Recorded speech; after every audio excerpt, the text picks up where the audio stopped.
Good evening, Gills fans. Welcome back to what is episode 16 now, would you believe it, of Gills in the Pub. So I, of course, am joined by Jack and Reese this evening for our final episode of the 24-25 campaign as we look back on the last 3 months or so since we last got together. Recording of episode 15 was on the 5th of February, and since then, of course, there has been another managerial change. It wouldn't be Gills in the Pub and it wouldn't be Gillingham Football Club without a managerial change, it seems. So there's plenty to get stuck into as we conclude this season. Jack, Reese, as always, hope you're both well. All good, thanks, mate. Cheers, mate. Good. And this you? might be, yeah, very well, thank you. This one might be quite Good. positive. Well, it's because the season's ended, potentially, some might say. Right, like we said, 5th of February was the last time we sat down and spoke, and it was all doom and gloom. I think it's fair to say we were, 2 weeks into John Coleman's interim reign. It started slowly. I don't think it really ever picked up pace, did it? Since then, Gareth Ainsworth was appointed at the end of March. So to compare the two since we last spoke, John Coleman in that period played 10, won 2, drew 5, lost 3, scored 6, conceded 10, 11 points at just over 1 per game. But I think we do need to give him a little bit of credit, gents, because there were only 2 defeats in his last 9 in the league. We know he didn't win enough football matches, and Jack, you've alluded to it on previous episodes, that he managed to rule himself out the running for a job that was impossible to not get when he took over. But yeah, he was 3 unbeaten when the decision was made to get Gareth Ainsworth in so he could assess the squad ahead of next season. But there's been a massive upturn since Ainsworth took over. Gareth's record: played 9, won 3, drew 6, did not lose a game, scored 10, conceded 8, points 15 at 1.66 per game. And yes, do not adjust your sets. We even scored 2 in a football match at Salford a couple of months ago. I'll come to you first, Jack. What's been the difference? What has Gareth Ainsworth done with essentially the same group of players that's made us look a completely different team? And this is a group of players that we have heavily criticised on previous episodes with good reason as well. We've mentioned, the talk of it's the same group that have seen off 3 or 4 managers. So what has Gareth Ainsworth managed to do to get more out of them and see this upturn in results and, more importantly, I think, performances? I think if you look at, say, Harris, mate, I'm going back to Harris here, but Harris was the sort of manager that players bought into. They respected him because I think probably of his playing career coupled with his managerial career. So they naturally bought into him, and he was a fairly likeable guy. I can imagine behind the scenes he was a fairly likeable guy. Mm-hmm. And I think Ainsworth is pretty much exactly the same. So I can't necessarily speak for Bonner or Coleman. Is there another one? I can't even remember. Clements, there we go. None of them come across quite as likable. Millen. There we go. Yeah, they didn't come across as likable, as good a pedigree. Maybe didn't have quite as good as a career. Clements being the outlier there, but I think with that in mind, mate, it basically means that I guess the players are putting in more effort. It is how I see it. They're buying more into him, and I think I said it on X. I can't remember what game it was after, but I said he seems the sort of manager that seems to get at least 5% more out of the players and the crowd for every game, and I think naturally that helps the scenario. I think also, again, I think I'd circle back to Harris on this one as the example as well, is that Harris managed to create, not always, but a good vibe with the crowd, and there was a connectivity between the terrace and the pitch. And I think even if it's just theatre, and he's doing it just to get people on side, he knows what to do. And so if it's sincere, great. If it's not, he knows what he's doing, and great. So I think that the terrace and the pitch has reconnected a little bit in his time as well, which naturally helps because we will help them. It's just natural. They always say we need the crowd on our side. So I think that's part of it, mate.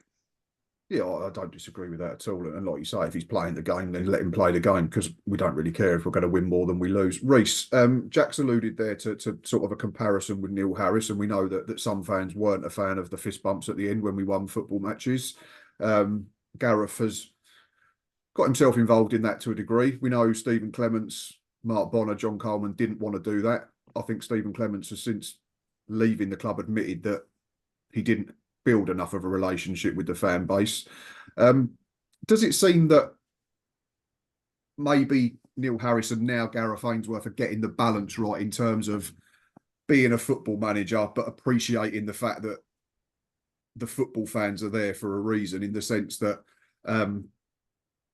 forgot what I was going to say. That was good, wasn't it? I think, Mark, what I'm trying to say is, like Jack said, Reese, Neil Harris was a good manager. He's managed the game at a decent level. He's been in the Championship as a football coach. He's played in the Championship as a football player. So he knows what to do. Gareth Ainsworth, similar. Had a very good playing career. Got Wickham into the Championship. Had a short spell, albeit at QPR. But Mark Bonner, I think, was maybe too nice. That was the rumour. Stephen Clements was just far too inexperienced for me. And John Coleman was probably, dare I say it, too old school.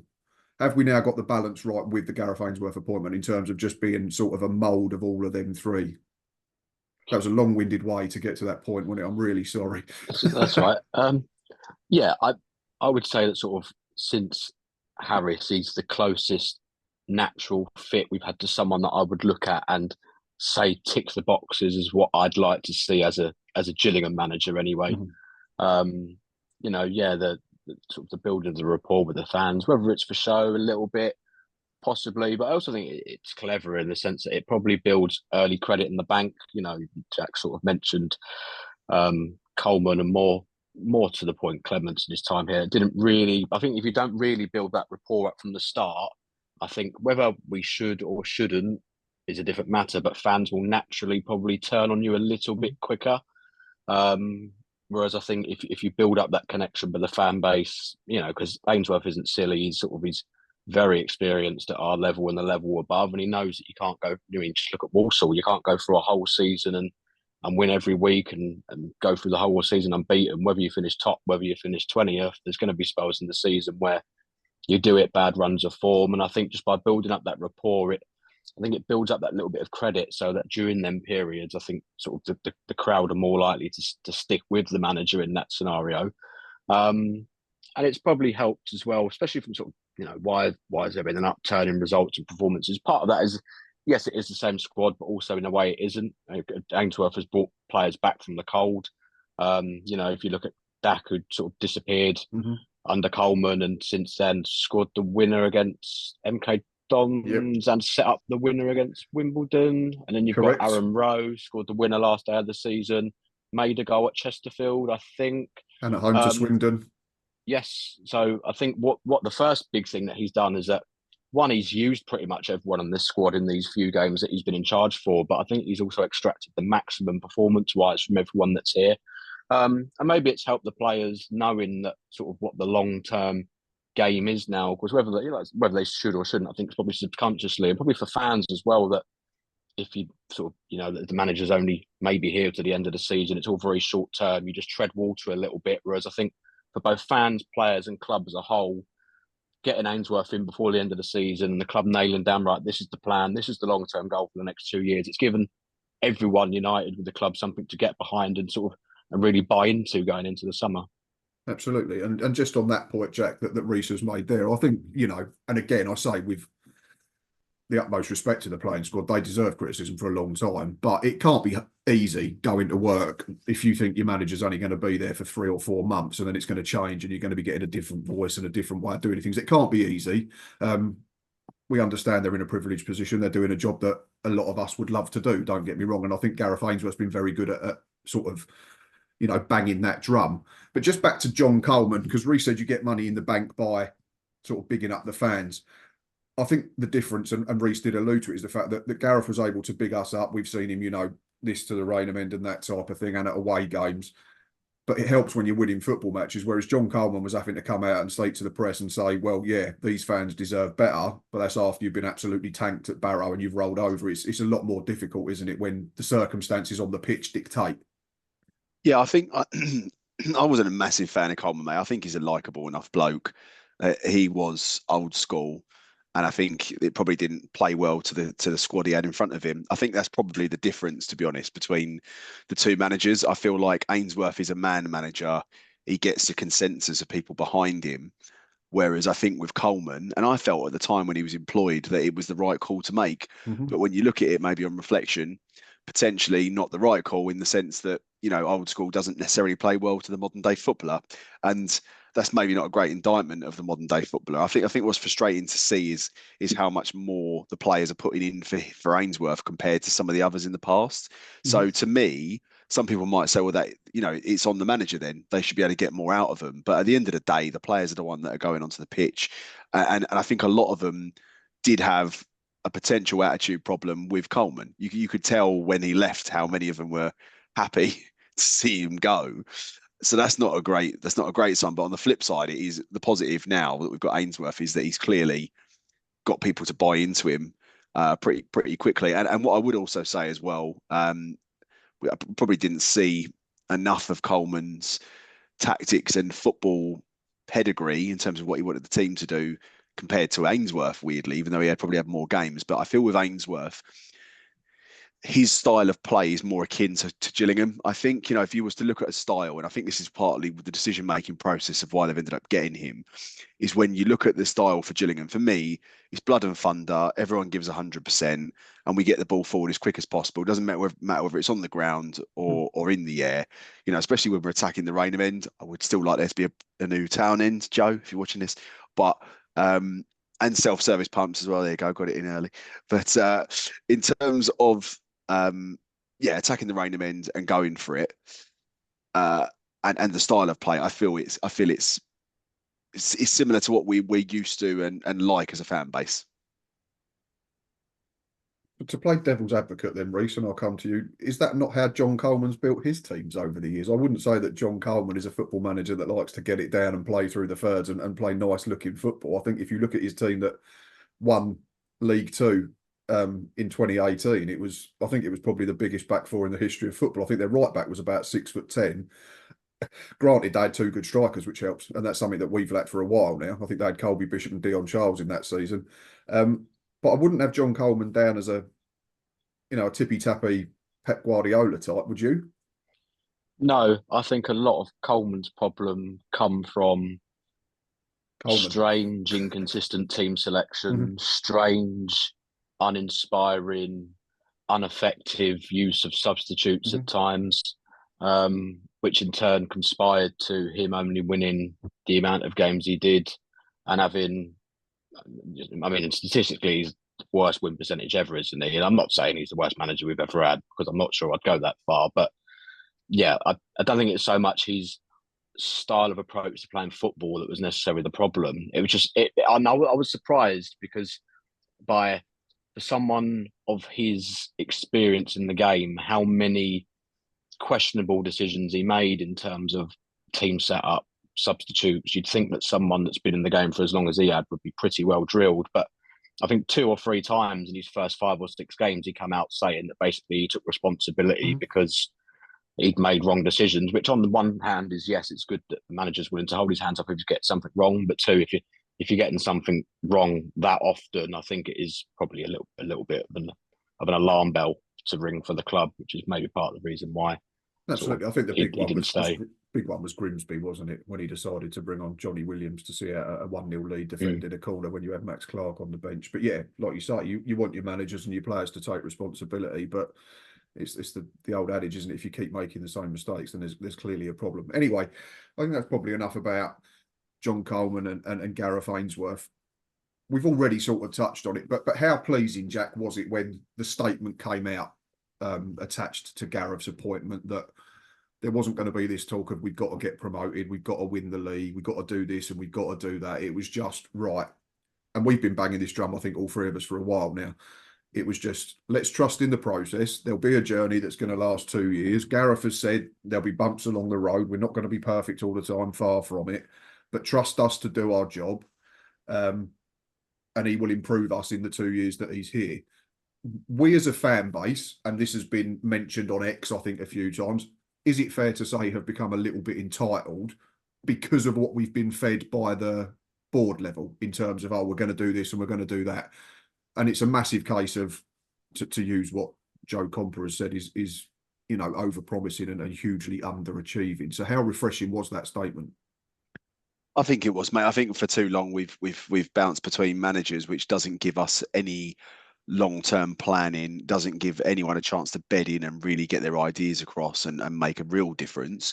And I think what it also does, it tells the players that if they down tools for a certain amount of time, they can get someone the sack very easily. I mean, they did it with Coleman, really, I would argue. although if we're going back to Coleman very briefly, you know, I think from the perspective of did he arrest the slide? I don't think he necessarily did, in my opinion. I always felt we were going to get relegated when we had Coleman, so I don't necessarily buy into the fact he was a great manager. And you hear a lot of talk about the fact that there was shoddy behind the scenes bits and pieces that we won't necessarily dredge up. But yeah, I don't think he was amazing. But so I'm glad he's went to get Ainsworth in. But yeah, the 2-year plan for me is good for that reason. And I think in terms of the wording that's been coming out of the club in the past, I don't think it necessarily helps. It builds an expectation with the fan base and with the players. And I think maybe the players are a combination of not good enough, as I've always said, not cared enough, but also there's a lot of pressure that probably is on them as part of the messaging. So I think, you know, as long as they genuinely mean it, and that if we don't go up next year, that's fine. Then I think it's a good message to get across. At the same time, clearly we're going to want to get promoted, and I'm sure that's what Ainsworth's going to be building for, mate. But yeah, I think it takes a little bit of pressure off the team. Absolutely, yeah. And I think that the managerial change from Coleman to Ainsworth emphasises that point, doesn't it, as well, Reece? Yeah, I in think the sense so. that, you know, John Coleman's a manager, no disrespect, who's in his 60s. He's been around the block, and again, I mean this with the utmost respect to that league, but he's now gone to County Waterford, I think, in the Irish League, which is, to coin a popular phrase amongst the youngsters, a farmers' league essentially. So, but we'll let him go and do his thing out there. It's not our issue anymore. But yeah, I think the appointment of Gareth Ainsworth says that this is going to be more of a process, isn't it? Yeah, especially as he sort of said himself numerous times that he is one of these managers that he likes a project. I don't think he likes looking too short term all the time, and that was probably part of the problems. That I think as a club we'd probably become so obsessed by the end goal of promotion that we probably sort of neglected a little bit some of the processes and steps that actually need to be put in place to try and get there. And you know, like Jack says, just because we've said sort of it's a 2-year plan, we don't have to get promoted next season. I'm sure sort of the budget and the hope within the club and within the fan base will be that we can make that happen. And you know, it's not impossible. I don't think sort of, especially in League Two, I don't think one season to the next necessarily reflects anything. I think it's quite viable that you can finish 18th, 19th one season and make the playoffs the next. It's just the nature of the division. So yeah, I think it does just rein in a little bit of expectation. It probably means that fans will be a little bit more patient with manager, team, club, so alike if things do go wrong. So no, I think it's just sensible management of sort of the entire football club, managing the fan base, managing the playing staff, and yeah, just sort of calming down a little bit on, because you know, ultimately we'd had what, 2 full seasons under Allison of this impression of we've got to get promoted, and it's gone spectacularly wrong. So I think it's sensible to look at that and go, right, how can we change the messaging? You know, it may not actually change what the goal is, because the goal is the same. We don't want to be in League Two, but just taking a little bit of that pressure on might hopefully help everyone. I think with with League Two as well, it probably doesn't help in the sense that if we was in League One, we'd be looking at it and going, comparatively to the rest of the teams in the division, we're probably in the league we deserve to be within our history and heritage, shall we say. So I think League Two, we do probably have a little bit of an entitlement, because we look at it and go, we probably shouldn't be in this league. We're here on merit. But you also look at the teams that are in the division, and there were so many games last season, mate. I don't know about you, and throughout the course of other division seasons as well, where I thought to myself, Jesus Christ, like if we just turned up a little bit more in this game, we could roll this team. And you look at that, even to the very top of the league, you know, Port Vale beat them twice, weren't particularly great. Walsall, we took points off them twice. I'm trying to think of who. Doncaster, I think we lost both of them. Doncaster was the only team we didn't take any points off, I think. We beat Wimbledon. 6 points off Port Vale, 3 off Bradford, 2 off Walsall, probably should have won both of them. Beat Wimbledon at home. 4 off Chesterfield. Beat Notts County away, 4 off Chesterfield. 4 off Salford. I think it's just that's the top 10, yeah. It's frustrating, mate. It's one of those leagues where you look at it and go that it's there for the taking. So I think that partly does come into play. Like, not only the entitlement of thinking we shouldn't be in League Two because of our size, which may be the wrong way to look at it. It's also the fact that you kind of go, God, if we had a couple of decent players, more decent players, and actually most of the squad turned up during the season, we could have easily made the playoffs. The difference between 17th and first in this league, I feel, is wafer thin. Yeah, oh, absolutely. I've said there's not one team, compare it to last season where you had your Stockports and your Wrexhams and your Mansfield, who were all probably a distance better than anything else. There's nothing. And I think next season will be even weaker. Yeah, not to try and build expectation again, but Barnet aren't like a Wrexham or a Stockport coming up as champions. I think the playoffs is much of a muchness. Coming down from League One is, I don't think there's anything that we should be, there's nothing that we should be scared of. It's not to say that we're going to take, 6 points off each of them, but if you look at the 4 teams that have come down, it was Bristol Rovers, Cambridge, Shrewsbury, and Crawley. Yeah. Like, all beatable, aren't they? No one scares absolutely, yeah. But then there's probably be even more teams than this season thinking they can get in the top 7. So that'll probably make it interesting. I'm going to ask you a question at the end of this section based on what we've been talking about. But obviously there was a massive upturn in performances and results under Gareth Ainsworth. I watched 7 of Gareth's games live. The only 2 that I missed attending were Chesterfield and Salford. How nice was it to watch us play football matches and come off more often than not thinking we probably deserve more from that game? We didn't get lucky in that game, and that was a fluke of a draw, or we didn't deserve to win that football match. We look a threat. We've maintained defensive solidity. We scored in every game, which is unheard of for us. 9 in a row was absolutely ridiculous, like I say. Still, how many times 1 goal, though? 8? Yeah, I know, yeah. But, baby steps and all that. Yeah. Baby steps and all that. We'll score 3 in about 5 years, and then you can go and drink out your surf service pumps to celebrate. How much, and I say this in brackets, cautious optimism do we have ahead of next season based on what we've seen and the fact that Gareth didn't have anything like a pre-season? In fact, he probably only had 2 full weeks on the training ground, given that we played Saturday, Tuesday a lot, and also there was an Easter weekend chucked in as well. I think we're unbeaten, mate. So that's obviously cause for optimism.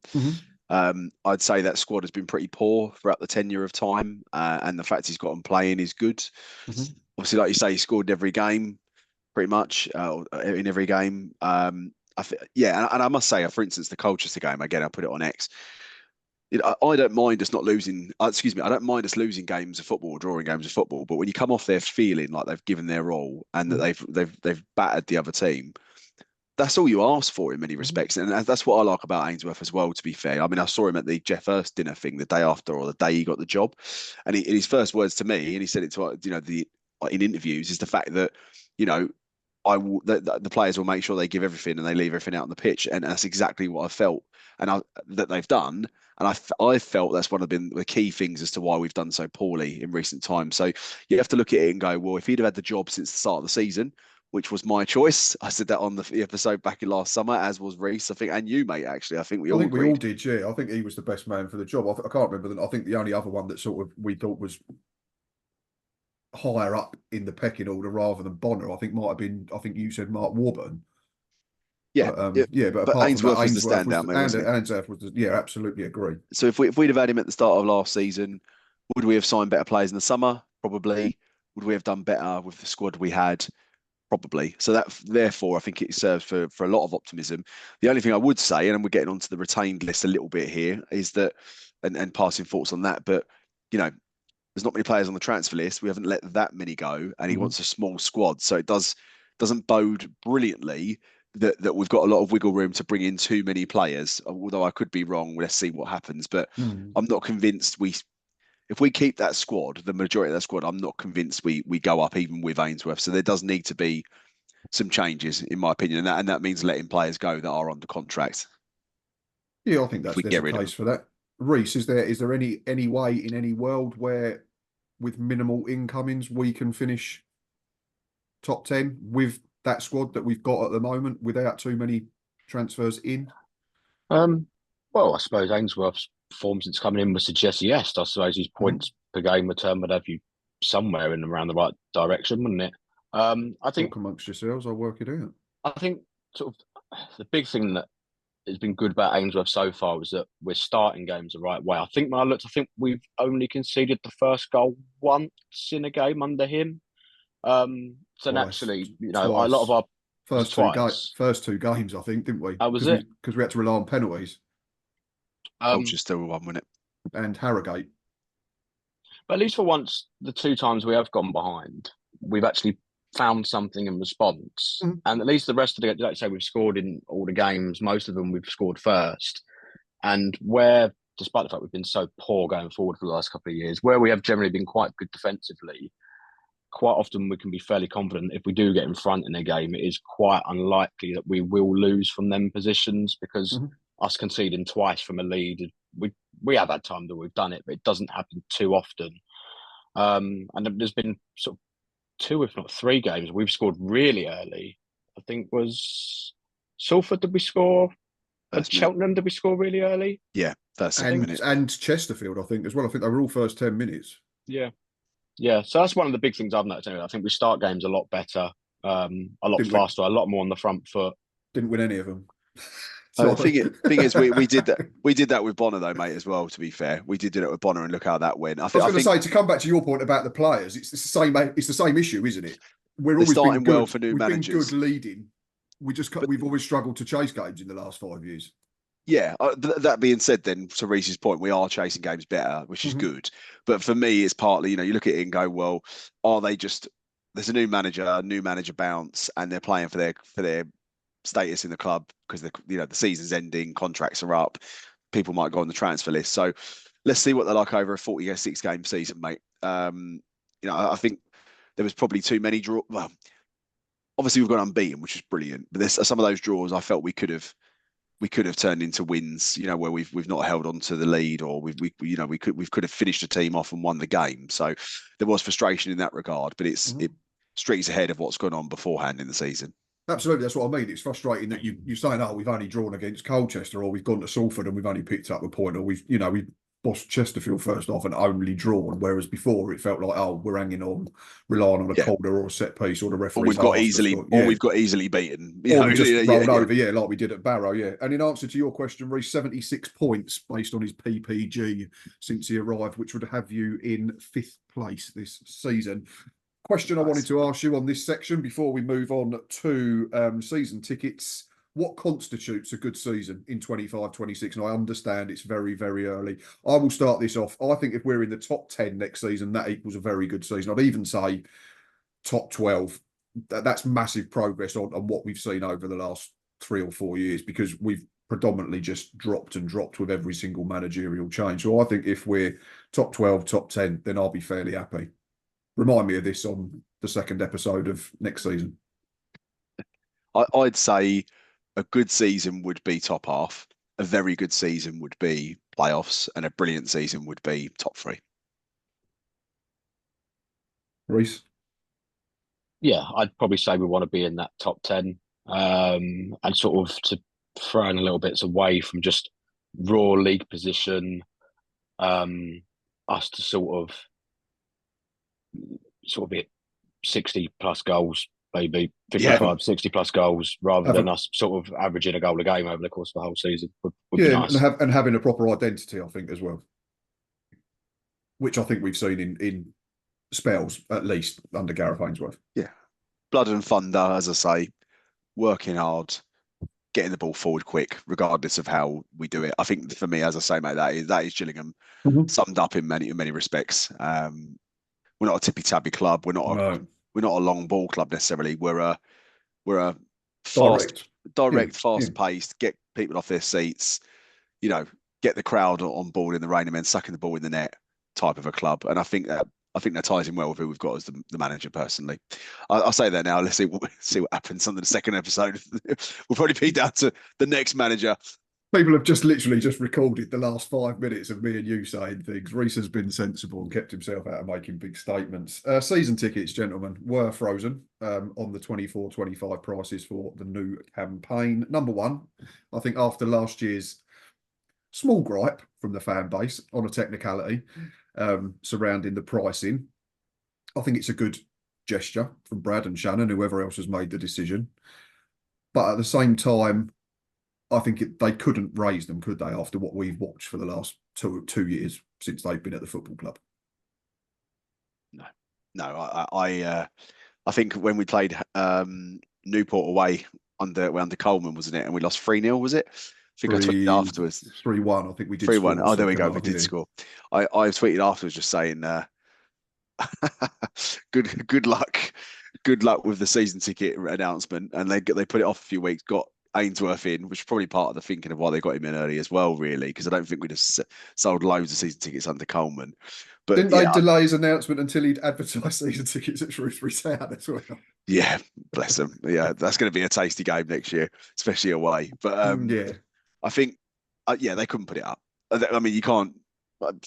You could do an small inflationary increase, because there will be costs that they incur that are inflationary from suppliers. So they could make that argument, but I think it would have been very hard to justify it, put it that way. Are we all renewing? I already have, mate. So have I will be though. There's a big delay then. He's thinking, oh, Barcelona are really good at the moment.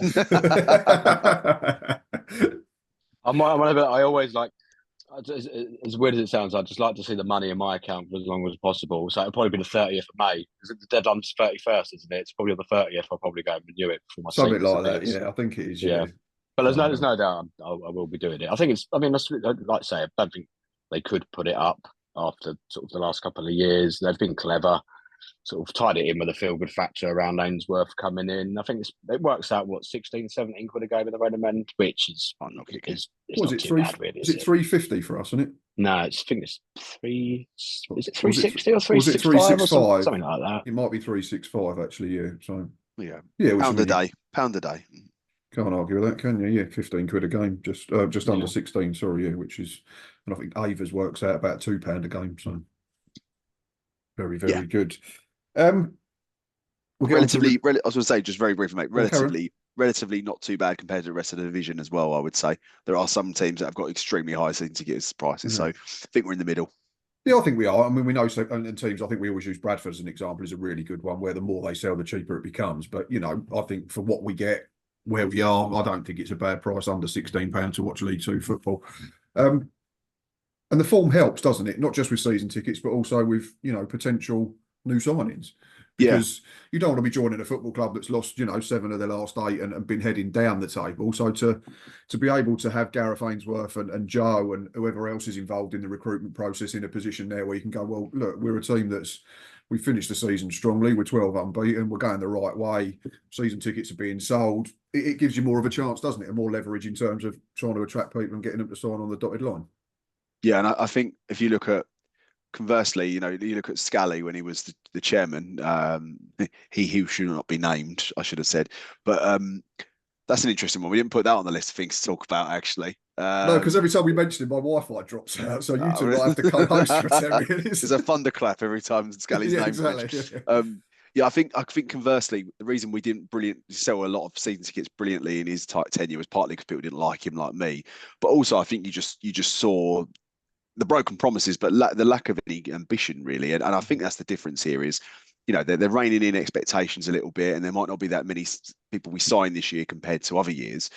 But there's always that feeling under the Gallinsons that there is ambition there, and that ultimately they want the club to better themselves, where I feel like we were just treading water under Scally, especially towards the end. Absolutely, yeah, I totally agree. Right, quick, talk about self-service pumps again. How many years is it now? 10? It's got. It feels like 20 for me and Bruce. We'll get on to the retained list, which has been published today in a minute. But there's obviously one player that I think we have to talk about, regardless of our opinions on him as a player and this season and all the other stuff that comes with it. But it was confirmed a few weeks ago that club captain Max Ehmer was going to be leaving the football club this summer after essentially a decade of service. We know he went on loan to Bristol Rovers for a year and got them relegated as well during COVID.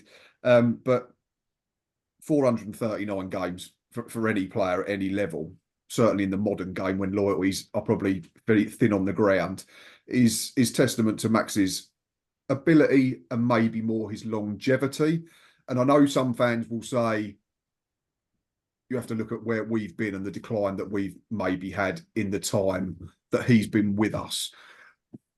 But would it be fair to say there's been extenuating circumstances in that time that Max Ehmer's been with us? And I mean the fact that you just mentioned the end of the reign of Voldemort, Jack, and stuff like that. Where do we stand on Max Ehmer. Firstly, I personally think it is the right time to part ways. Yeah. You're both nodding, so I won't have to ask that question. I've probably been the biggest fan of him out of the three of us over the last 10 years that he's been at the football club. But you don't play 439 football matches for one team, do you, Reece, if you haven't got, a fair bit about you? No. And in the large part, and especially to be fair, I'd warmed to him a lot more over the last sort of 2-3 years, probably sort of from Harris's time onwards. I felt with some of his better years, performance-wise, that I'd seen from us. One of the big things that went in his favour was that he was very, very reliable from the perspective that I could probably count on your two hands the amount of games he missed through injury over sort of 8-9 seasons. He was always there when we needed him. Steady, if not spectacular performer, but and sometimes as well, whether what we sort of think about him as fans sitting in the stands, I think a lot of players that have played alongside him in our defence have spoken very, very highly of him. So that must count for something. But I do agree that the time's right. Since he got taken out of the team, we've not lost a game of football. So from just purely from the footballing side, I don't think he's going to be a massive miss, and we're going to get into next season going, bloody hell, I wish we still had Ehmer in the defence. But no, a good servant, like you say, to play that many games, to have that many different managers want to continually pick you, and make you captain, that you have something and make about you captain you. as well. Yeah. Jack, I'll come to you. I think. I'm glad he's gone. I ain't gonna lie to you, mate. I've never really been a huge fan of his, to be honest. He's very laid back, which I think serves sometimes as a good defender. In the sense that he's not easily panicked and he's a steady influence on the defence. But I think the fact he was so laid back for me always made me feel he wasn't a good captain. We don't know what goes on behind closed doors. Maybe he never come across as a talker. He never come across as an inspiring leader. And I think as a result, it maybe meant that standards weren't as high as they could have been. And I don't think it's, again, a surprise that since he's no longer been the captain, that I feel like there's been an upturn, even under Coleman as well, since he's been dropped from captain. So I would say that. I think he was an okay defender. A lot of people felt he was a very good defender. As Reece says, I don't think we'll miss him personally. I would stand to be corrected next season, especially if Masterson goes. But I think we could do. I mean, I've always said personally, I feel that at least one of your centre backs, if not both of them, should be shithouses that are over 6'3" at the very least. And none of our centre backs are that we've got on our books at all four of them. So I think letting him go and bringing in someone of that ilk, like for United, that supposedly is meant to be coming in, if you believe rumour, I think that's more akin to a defender you need in League Two. And I feel coming in. Sorry, I missed that. Was that a transfer? George Stanger, is it? From Air. Sorry, yes, I did see it. Yes, sorry. Yeah, that's on. Literally dropped out for like a second as you said the name, and I was like, "Who?" We love an Air United player, don't we? Stuart Lewis, we love this. If he's anything like Dippo, but I think I won't miss him, mate. I wish him well. Definitely the right time to go. But I think we're better off without him, especially with the age he is. And another thing I would just briefly mention is, for someone who's played so many games, bit strange how little he's liked in comparison to other people on that list. If you look at anyone who's over 300 appearances, they're considered club legends. And I don't think I'd say that of Ehmer personally. No, and that was going to be one of my questions. It's what quantifies being a club legend. Some people might say that if you've played 400 games plus, then you are a club legend. But others will say maybe, well, he's not actually achieved anything in terms of a proper successful season. I think if you look at our highest position with Max Ehmer here, it was 9th under the late Justin Edinburgh in 2015-16. And then the two seasons probably under Steve Evans were probably our most successful.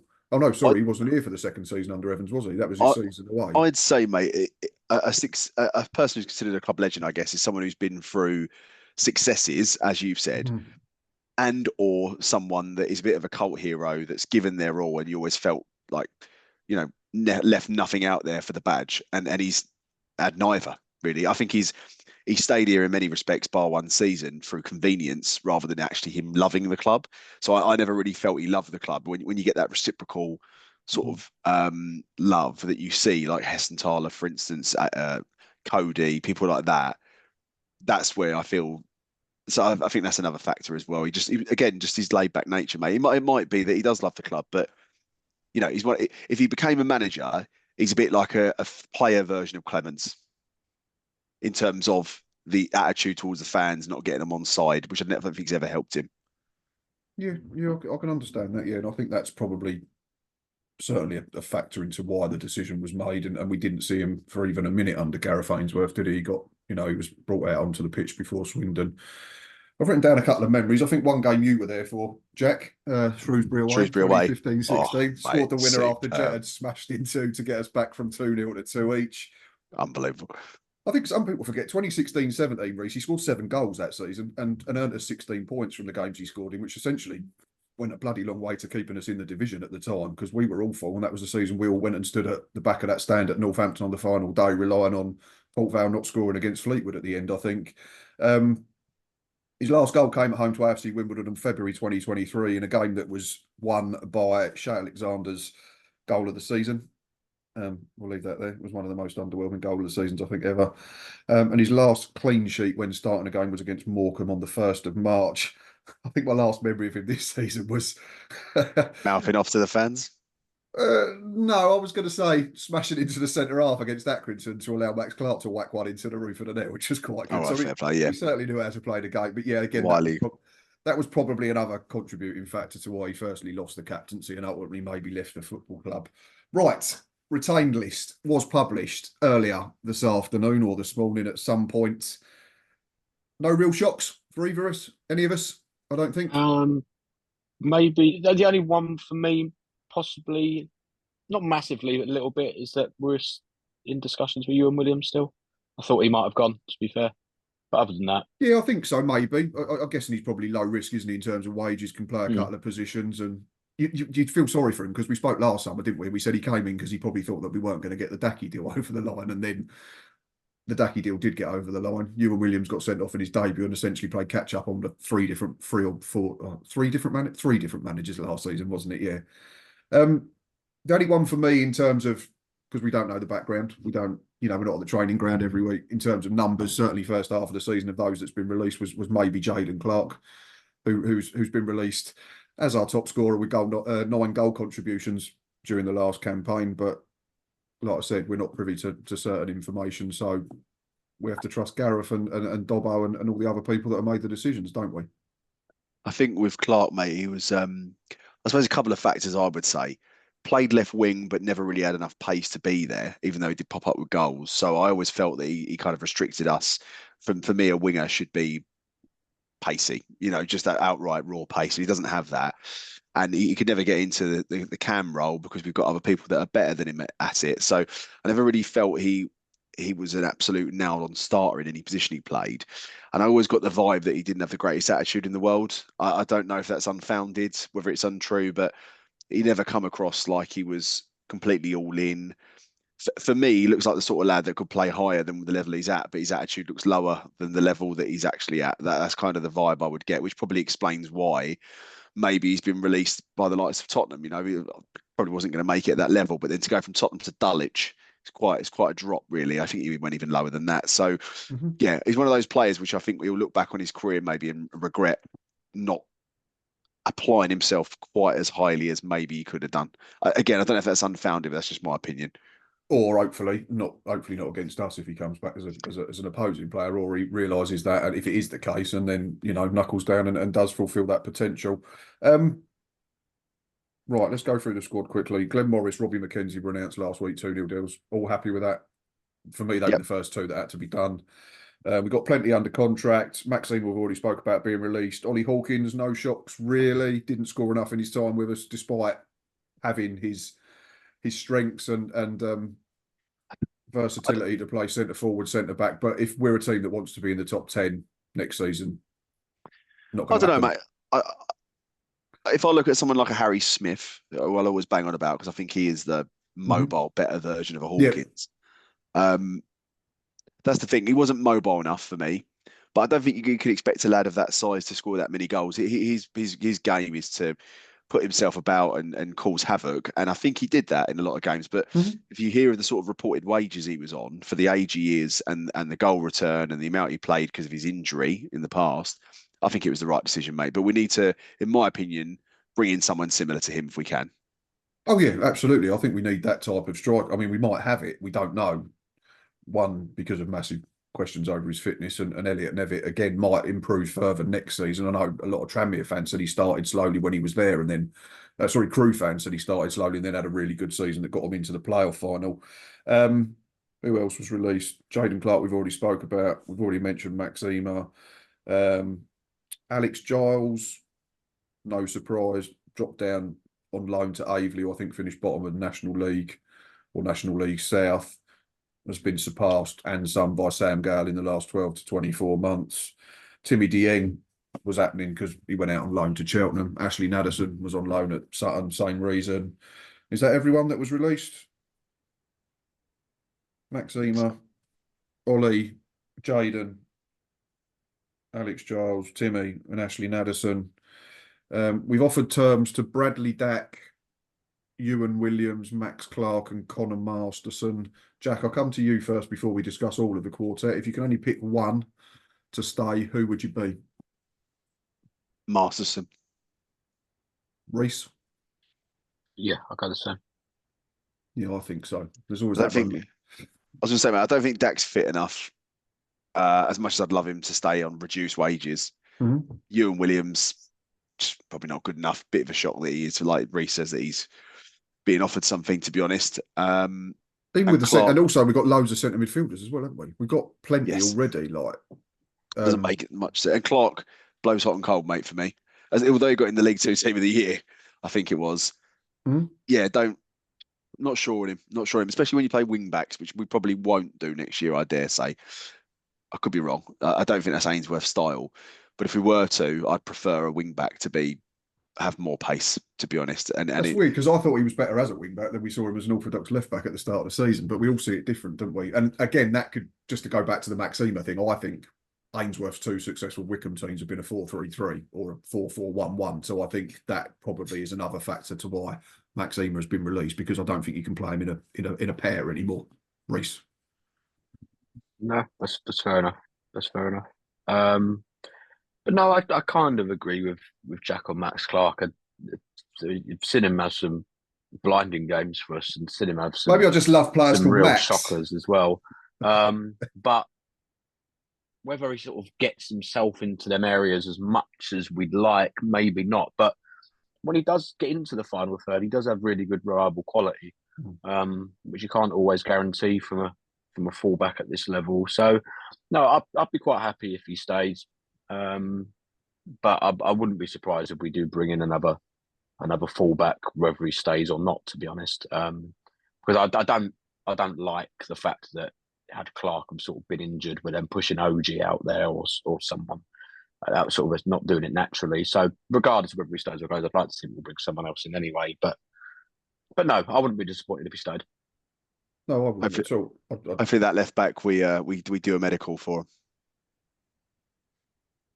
It's that bloke we're not about to mention again, aren't we? He was in charge of stuff still. So we'll give, maybe some slack to the recruitment team at the time, or certainly some members of the recruitment team. Is there any Bradley Dack? Let's talk about Bradley Dack, because I thought at the end of the season we would, we're not going to see the Bradley Dack that played for us before he left and went to Blackburn and threatened to get in the Premier League and then had two disgusting ACL injuries. That's not going to be the case. But I certainly thought there were signs in that final month of the season when Gareth came in that we were getting something close to what Bradley Dack could be at League Two level on the back of two ACL injuries and being 31 years old. Changed the game against MK Dons, saw things on the pitch that other players just don't see at the level. The pass with his left foot out to Ramo Hutton as soon as he came on was frankly ridiculous for the level. Was in exactly the right place to score the winner. Set up Bodo, didn't he, against I was going to say the awareness for that as well, because I said at the time, I think on the review show, the tendency there, if you say that's the other way round, Joe Bodo gets into that position that Dacky is, he probably just stands it up back post and plays a percentage pass. And then if we don't score, they go, well, it's a decent ball to the back post. Striker didn't finish it, but Dacky knows to just wait in fairness to Joe, he stopped. He could have just run into the 6-yard box, but he didn't. He knew to hold his run. That's why I'd be inclined, if the deal's right. Obviously, it always has to be right. But the rumours are that I've seen on social media that he's not on loads in terms of a basic wage anyway. I would keep Bradley Dack next season. I think his leadership and his standards around the dressing room would be absolutely invaluable as well. Yeah, I have to agree, mate. I think as long as the wage is right, because I think, you know, if we let him go, there's no doubt that he would get less money than what he'd probably get here. You know, we're given his injury record this season with us, so I think it's in his interest to stay here. The fans love him. He seems to love the club. I think his, yeah, I think it's a strange one in many respects. I think to a certain degree, he's almost too good for the level, really. So in some games, it's frustrating to watch him because he's so much better than the others. But I do agree, leadership good, ability good. Yeah, we just need to keep him fit. And if we don't, at least if we've signed him for another year, let's just make sure we've not broke the bank for him. Absolutely. And again, it'd be a proper pre-season, wouldn't it, Reece, which he didn't get last summer. And I think we had a plan with Mark Bonner for him, and then obviously that went out the window because Mark Bonner left. There was obviously, not obviously, but there seemed to be some sort of falling out with him and John Coleman, or he just didn't fancy him. But we started to see what Bradley Dack can offer in that final few games, didn't we? Yeah, like you say, I think we as fans need to sort of remember it's not going to be the same player as sort of all them years ago. One, because he's older. Two, because he's had the injury problems. He's at the stage now where he's going to be more of a moment player than the type of midfielder that's going to go and run a game for 90 minutes. But can you accommodate those at this level? Yes. You know, some people may think you have to have 11 players that hair around the pitch for 90 minutes. I don't think it's the case. You know, Ainsworth were back in Fenwell. We spoke last year when Bonner had Wes Houlihan. But what that does give you is that he's a player that even if he could go 25 minutes without touching the ball, but he has the ability to win you a game of football, like he did against MK Dons last minute, like he did essentially with his assist for Bode against Wimbledon. He's player that in one moment can turn a result on its head. And I you know, he's said himself that he feels like he's suffered from not having a pre-season. So you'd think that could only benefit him. And I do think he will stay. You know, from sort of the stuff he said, he sounds like he really, really wants to be here next season. He wanted the opportunity to still be here next season. So I'd like to think that regardless of what he's offered, he will stick to what he says, that he wants to be part of the journey to get us back out of the division. And I'm pretty confident that we will see him next season. I don't think we'll sign someone better ability and attitude wise than him personally. No, agreed. It will just be down to whether the wages are right and whether we can get him on the pitch. The risks around his injury. If he hadn't got injured this season, it would be an absolute no-brainer. Yeah, it comes back to because he's not played a lot of football for a long time, has he? So then if you keep trying to come back slightly too early, you pick up more niggles and muscle strains and that type of thing. And when you're 31 and you've had 2 knee injuries, everything takes longer, doesn't it? I'm 42. It takes forever. It takes me 10 minutes to get off the chair. So, but I'll be a lot cheaper. Is there anybody under contract that would potentially you would transfer list? I've ticked a couple of names. One is Jake Turner. Yep. One is Jack Nolan. Yep. Jake is purely because of the fact that he clearly wanted to go and play last season. And I've got no issue with a professional footballer wanting to do that. I think that attitude is absolutely spot on. You want to go and play football games. You want to earn your wages rather than just sitting on a bench and taking up the money. Obviously, we've taken an option on Tate Holtham as well. And there are rumours that a goalkeeper will be coming in, potentially someone that has played for Gareth before. And Jack Nolan is, you know, no disrespect to the lad, but he was woeful last season, like performance-wise. I think he'd be big enough to admit that. He just was awful based on what we thought we was getting and what we actually saw. I agree, mate. I agree. I'd add maybe Marcus Wiley to the list, perhaps, just because I feel like we've probably got too many strikers. I don't think he's that bad a lad, but he's not cut it, has he? Let's be honest. Like, you know, he's not scored a goal for us. You've got to be a little bit brutal, really, rather than have sentiment, especially with the budget we've got. I think I completely agree with you. Turner, I'd let go purely because I actually think we could sign a number one. I think Morris is brilliant, but I really do think we should be going after someone that ends up actually replacing him. So that's the first one. Nolan, I completely agree, mate. The guy for the money he's on, no doubt, and the fact we paid a fee for him, his return was woeful. His attitude stinks, I think, personally. I mean, I've heard of the fact that the Player of the Year that someone asked him, they asked him, what's your opinion, you know, do you care about fan opinions of you and the stick you're getting? And his response was, I don't care because I'm on good money. I couldn't care less about the fans. So the bloke's a bit of a prick, to be honest. An overweight prick. You must have got the same message as me then. Yeah, he's overweight. Yeah, I'd bid him off straight away. But I don't know who'd take him on the money he's on. I think we'll struggle to get rid of him. But that's the issue, isn't it, Reece? Is that when you come off the season where you've had, 4 goal contributions or something, it's difficult to shift based on form and the fact that, like you say, he's probably taking home a decent amount at the end of each month. Yeah, definitely. And the other one that I'd struggle to see playing is Andrews, but it's sort of a situation that we made that, we wrote ourselves into that cock up when we signed him injured, because we couldn't get rid of him even if we tried, because there's nothing for anyone to go off to take him. No. So we're just going to have to be stuck with him and hope that he can have a clean pre-season and find something. Because if he can eventually find full fitness, there probably is a player that can help us. But sort of over the year he's been here, 18 months he's been here. 18 months now, yeah. I think I've seen him play 4 times. So yeah, I won't hold my breath on that. But no, Turner, agree. Wiley, probably agree. Would there not be a case to maybe give him another loan? Because he can't. Yeah, I'm basing it on the fact that he's probably not on a lot of wages. Yeah, I think that may well, even if it's just for sort of the first half of the season, then we can assess how he does in January. I was thinking the same about Andrews, mate, when you just said that. I wouldn't be against Andrews maybe going to non-league, covering a decent percentage of his wages in some decent team in the National. I could see that maybe happening potentially, where we can recoup some money to put back in the budget. So, yeah. But with Wiley, it's one of those where he went to Dagenham, didn't he? And did he score a goal for the remainder of that season? So, no. Is he good enough for our level? He's not even good enough for that level, is he? Let alone theirs, with respect to him. He could end up coming good. I just think there's no room for sentiment if we're aiming. I know we've said we're pulling back expectations a little bit, but we need to do better than him personally, with respect to that.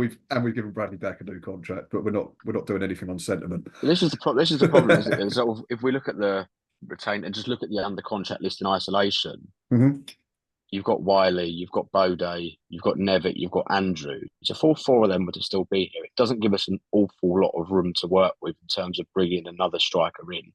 And I would have thought that at least 1 more, if not 2 strikers, is going to be the priority, because it's been the glaring issue for that. And I mean, to be fair, touching on like what I said earlier about Ainsworth getting more out of players that were already here, he has suddenly found a bit of a goal scoring knack out of Bode towards the end of the season, which I must admit I wasn't convinced was in him. So that's a positive sign. Because I must admit, sort of 3 months ago, my stance was very much that if Joe Bode is a starting striker for us next season, I don't see us being anywhere near a top 7 team. I still not quite think that I think he'd be someone that I would like to sort of in and out the team a little bit, but at least he has shown that he can score goals towards the end of the season, a couple of decent ones as well, which gives us something different to think about. But no, I'd have thought if we want to bring forwards in, there's no way that all 4 contracted ones are going to still be here come the first game of the season. Is there a world, Jack, where, because we've spoken about Gareth Ainsworth not wanting to play maybe 3-5-2 next season and having to do that based on necessity when he arrived, is there a world where we play a 4-3-3 and Joe Bode's maybe better operating out wide? Because I thought at the start of the season when he played off the left, he was very, very good. I remember him tearing Cameron Norman apart against Tranmere. I think Norman ended up going off after about half hour with an injury. And then it gives us the ability to play in with that pace and power and fearlessness from the side. And it also gives us more wiggle room that Reece has mentioned in terms of bringing in a central striker. I think, I mean, if you look at it realistically, I think he has, like you guys have said, he has got better towards the end of the season. Still not convinced he's the quality that we need to get promoted. But I'll give him more wiggle room because he's a local, you know, he's a youngster that's come through our setup. So you do give him a little bit more leeway.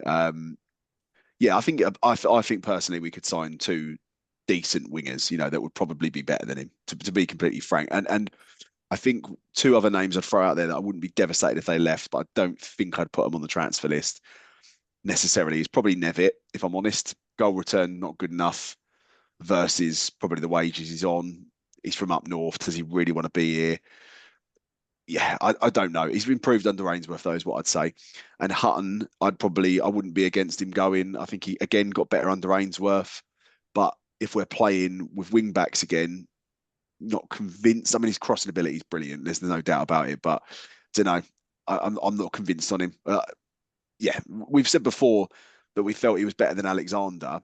And then on the last couple of episodes we've gone, he's been terrible, but he started to pull it back. But I feel like there's maybe someone more consistent out there that we could bring in that's better value for money. That's the issue. And again, but it comes back to that problem. If the rumours are true about what wage he's on and the contract that he's got, then it is going to be difficult to shift him. Yeah. Again, unless we take a hit and take some, unless we pay some of it and someone else pays the rest, Yeah, maybe. But yeah, I'd be willing to give them two definitely pre-season to see what they're about, because I thought they were much improved. And I agree. And to go back to your point earlier about, I think Elliot Nevitt's actually a Gillingham type footballer. Yeah, I do. Agree. You can't ever fault him for work rate and that type of thing. Like, played for an hour against Swindon with a broken foot.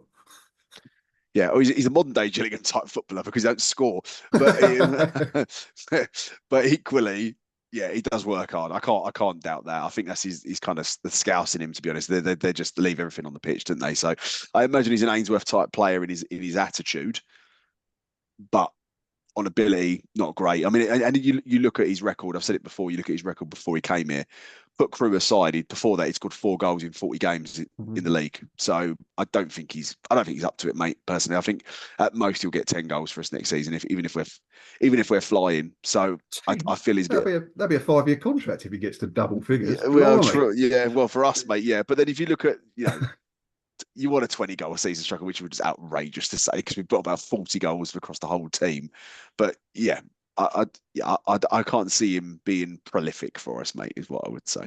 How many, just out of curiosity, do we think the top scorer's got for this season? Be Clark. The league. No, the league. I was just for the league. The league champions this year. I'm trying to have a quick look at that. Oh, bloody hell, yeah. Sharp, 20. Molyneux got 16. No, Sharp only got 9. Molyneux got 16 from the right side of midfield, and that Rob Street that they bought in on loan got 12 in the second half of the season. Yeah, I won't do that. I was going to say, maybe you don't need a 15, 20 goal season. I'll shut up.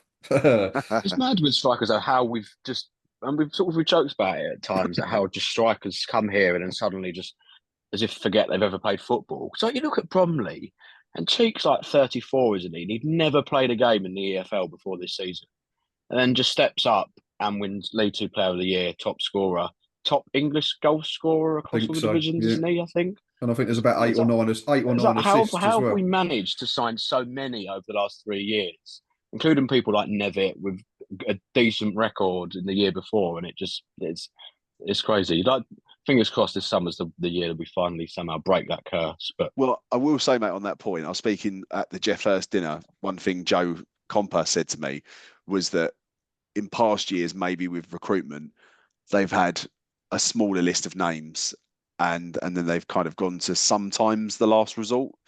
Whereas this season, he said basically there's about 8 or 9 players per position that they've scouted or have got on a list that they've given to Ainsworth. So I think the recruitment looks to be in a better position. The worrying thing I would say is that Hessenthaler, supposedly before Ainsworth came in, because I think Ainsworth said this, was that he's now getting Hessenthaler to come to watch games. Which is really strange for me. He wasn't watching our football matches. I don't understand that. Why, if you're a head of recruitment, why would you not watch? Because we said you've got to work out the style that your team's playing to see if said player fits into said style. Absolutely, yeah. It was, yeah. But I think I don't know about you two, gents, but I think the fact that because there were certain individuals involved in the recruitment for up until probably right at the end of the window last summer, we've just got to say it's a clean slate for everyone now. And I know we've criticised Hesse and people in it, but let's see now without that shadow hanging over the football club. I think also, mate, that what I was going to make as a point earlier was the onus probably is more on Ainsworth now in terms of bringing players in, because I think that's the change of direction is also on that as well. Like before, you didn't quite know who was bringing people in. You didn't know who was the final decision maker. I don't think you're left in any doubt that it's Ainsworth now, which is another good way of doing things for me. Is they're leaving a lot of the decisions down to the manager, it seems, more so than before, and the rest of the people are just support staff bringing in maybe coming to a consensus, but he's ultimately the one with the complete final say. And you never quite got the vibe that was always the case before, whether it was or not. No, I think he always got the sense it was too many cooks, that type of thing, wasn't it? But yeah. Let's see. In terms of apprentices, Harry Bridle, Ben Clark, Logan Dobbs, and Harry Waldock were all offered professional terms. So hopefully, if they sign on the dotted line, we wish them luck moving forward as fully fledged professionals. And we bid farewell to Jimmy Heasman, Carter Sullivan, Ben White, who were all released. We wish them all the best for whatever the next part of their footballing journey brings. 4 of our own is the next section, gents. Not too much in it, but I thought it was nice to see, and I tweeted about it at the time. For I think it was 19 minutes in the second half against MK Dons, we had all of Tate Holton, Sam Gale, Joe Bode, and Bradley Dack on the pitch at the same time in our 11. 4 of our own. Proud moment for the club. I've written down to see 4 homegrown players in a first team 11. Reese. Yeah, it's always good. Something that, up until this season, we've not really seen an awful lot of it for a while, had we? And even if we did, it was sort of fleeting individuals. Like we had Tucker for a couple of years, but sort of he was the only one. And then before that, you're probably going back to Dak the first time, aren't you? So it's good to see that we are slowly getting that right. And I know you sort of the names you mentioned. Is Bridle the forward that apparently seems to be doing really well out on loan? So hopefully he's one that may come with time, because obviously it's good for fans to see sort of players that have come through the youth setup that, we've seen with Gale more than gets what it's like to play for Gills. You can see how much it means to him. And obviously, there's a financial carrot as well. If these players go on and do good things, we have to accept our place in the food chain. That days will come where players like Gale will probably outgrow Gillingham Football Club, but then at least there is a financial reward for that for the football club, which is something that, I know Jack's touched on since episode 1 of this podcast about us selling players at right times, at right values, and we don't do it. So, as much as you never want to see players that come through your system leave, I think, and we got stung with that, didn't it? We were sold Dak a window too late, and it cost us probably £1.5 million, didn't it? So, there's benefits to it from all sides. Don't know, like you say, I sort of may have only been for sort of 19 minutes or so, but it's always nice to see. And we had Webster as well, didn't we, earlier in the season? Yep. So, I completely agree, gents. They've got to be good enough. And there's maybe, I won't name, it's pretty obvious maybe who the one is, but there was one of them that I don't think is maybe quite up to it yet. But, the rest are all showing their ability. The outfield players, shall we say. But who could it be? Well, it leaves a pool of one, doesn't it? But, it's I'm happy for them. I don't really have much more to say other than what Reese has said there, mate. He's spot on, really, just in terms of, it's 100% profit if you sell them on as well, which is only of benefit. They're all going to be relatively young when you bring them through, so that there's always resale value. Yeah, the only thing I'm disappointed in is that Sam Gale's not from Hive, because I was going to do the Because you had a song ready, didn't you? I had a Dan Burns song ready to go, but he's from Sevenoaks, so that don't work. That doesn't fit. Too many syllables. We'll get him to move. Yeah. No, like I say, it was just the romantic side of it. I think was really good. It's what we're about, isn't it? Lower league teams, you have to find gems and polish them up, and then sell them on to keep moving forward and that type of thing. And if you've got a handful of them, obviously Dacky doesn't come under that bracket anymore, but he's at the other end. But he could still have a positive impact potentially moving forward. So yeah, really good to see. Right, before we start finishing up, season highlights, gents, I think is I was going to do lowlights as well, but I thought we've been on an hour already, so I know you're not allowed to say highlight is the end of the season. You have to pick. So I've gone for favourite moment, favourite home performance or day, and favourite away day. Who wants to start, or shall I start while you two rack your brains? Because I didn't prepare properly and I didn't pre-warn you of these questions at the end. No. Sorry. It's really, really tragic that what would have been my favourite moment, I missed for a very good cause. I was at John Murphy's wedding, but part of me died inside when I see that we'd won 1-0 in injury time and it popped up who'd scored the winner. I was gutted that I wasn't there. That would have been my moment of the season by an absolute mile. Had I been there to see it. I can imagine it was a pretty big moment inside the ground. That was mine. and I think I tweeted at the time and said he's too good to have not had a moment throughout the season, regardless of the fact that we know he's not played enough and he's not impacted us enough as much as he would have wanted and we wanted him to. But to see Bradley Dack score a winner in front of the Raynham end again was something we never thought we'd ever see. We never thought we'd see him put on a Gillingham shirt again, because we thought he was going to be, threatening to be in the Premier League, like we've already said. But to see that was some moment to cherish, and to get it on camera as well was really, really good. I think mine, mate, probably. I mean, I don't disagree with that. I was in a box for that game rather than the Raynham end, so I didn't quite experience it quite as well. Although we did go potty in the box, but the probably the best one for me was probably the Carlisle game, if I'm honest, because I think it was first game of the season. Mm-hmm. We'd not scored more than 1 or 2 goals in a game for a very long time. It felt to win 4-0 or 4-1 was it? The optimism was just so high. Sun was shining. It was a complete performance. It obviously went to complete pot after that. Broadly, there was a decent spell for a month. But the optimism of that, mate, I thought we were going up, if I'm honest, after that game. So that was the best bit. It was all downhill after there, to be honest. And if we're going by away game, I mean, I went to Wimbledon, which we lost. Did we? Yeah. Bromley, which we lost. Yeah. Barrow, which we lost. Yeah. And Cheltenham, which we drew 2-2. So there you go. By way of elimination, that is mine. There was only 1-1. You're trying to give us goals here. Excuse me, mate. Yes, it was 1-1. There you go. Yeah, it was 1-1. Yeah, but so not much to choose from in terms of away days. Then, okay, fair enough. Reece, did you get to many away days? No points. Didn't see us. So, no points. You can say Barca in the Champions League if you want. No, that wasn't very good either. Home game. You saw 7 goals in a game. Come on. Yeah, that's true. Probably more than I see at Priestfield all season.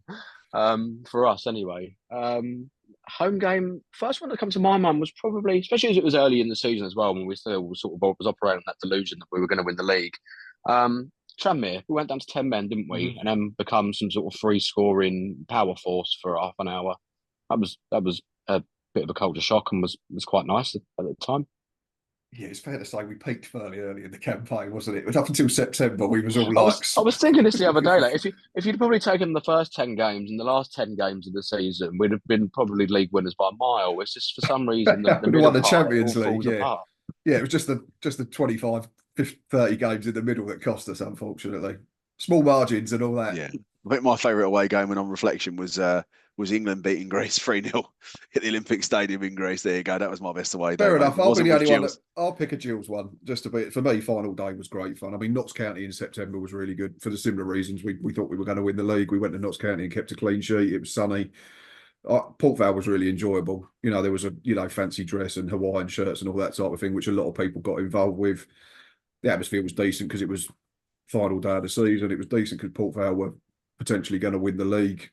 And we turned them over and played party poopers, and it was a bloody good goal to win it as well. Yeah, and there was something Barnley getting their home fans started trying to rush the barriers, didn't they, or something I heard?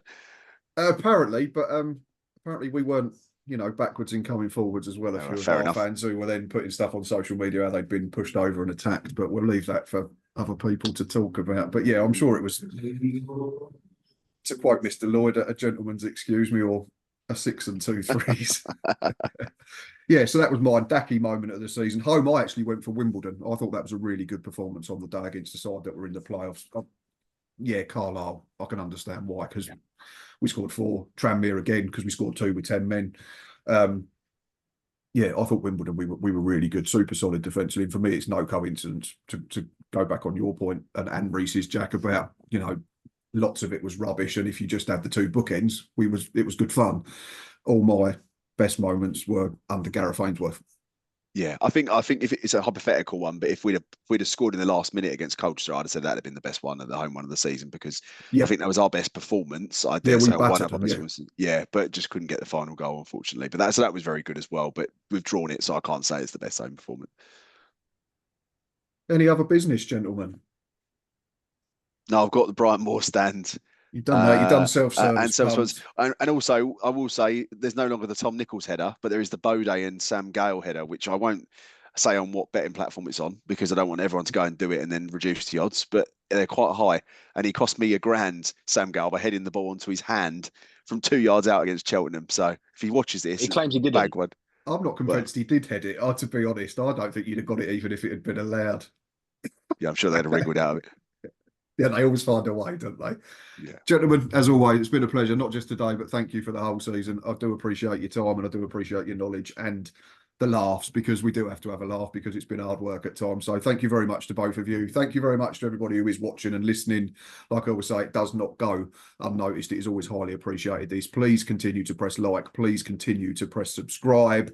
Not sure when we're back next. There might be a League Two team of the season at some point before I disappear to warmer climes at the end of the month for a week away. But as I said, thanks to Reese, thanks to Jack, thanks to you lots for this season, and most importantly, up the Gills.